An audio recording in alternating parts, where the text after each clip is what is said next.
ગીર સોમનાથના દેવલપુર ગામે સિંહ પરિવારમાં ધામા નાખ્યા। તુષાલ સોલંકી નામના ખેડૂતની વાડીમાં બે સિંહ અને એક સિંહણ પહોંચ્યા। છેલ્લા 3 દિવસથી મગફળીના ખેતરમાં સિંહોએ રહેણાંક બનાવ્યું હોવાનો ખેડૂતનો દાવો છે। અવારનવાર જંગલ વિસ્તારમાંથી સિંહ વાડી વિસ્તારમાં આવી જતા હોય છે। ઘણી વખત સિંહ રહેણાંક વિસ્તારોમાં આવી જતા લોકો ભયભીત બની ગયા। अलग अलग दृश्यों आप જોઈ રહ્યા છો। ક્યાંક રખડતા ઢોરનો ત્રાસ, ક્યાંક વાનરોનો આતંક, ક્યાંક દીપડા અને સિંહની દહેશત, તો ક્યાંક સર્પદંશથી સાવધાની। એક વ્યક્તિના બૂટમાં સાપ પ્રવેશી ગયો હતો અને બાદમાં સાપને પકડવાની ટીમ આવી અને તેમણે શૂઝમાંથી સાપને બહાર કાઢ્યો।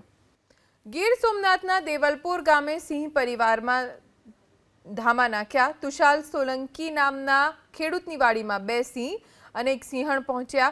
છેલ્લા 3 દિવસથી મગફળીના ખેતરમાં સિંહોએ રહેણાંક બનાવ્યું હોવાનો ખેડૂતનો દાવો છે।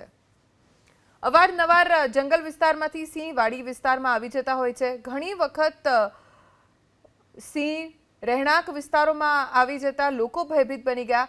अलग अलग दृश्यों आप જોઈ રહ્યા છો। ક્યાંક રખડતા ઢોરનો ત્રાસ, ક્યાંક વાનરોનો આતંક, ક્યાંક દીપડા અને સિંહની દહેશત, તો ક્યાંક સર્પદંશથી સાવધાની।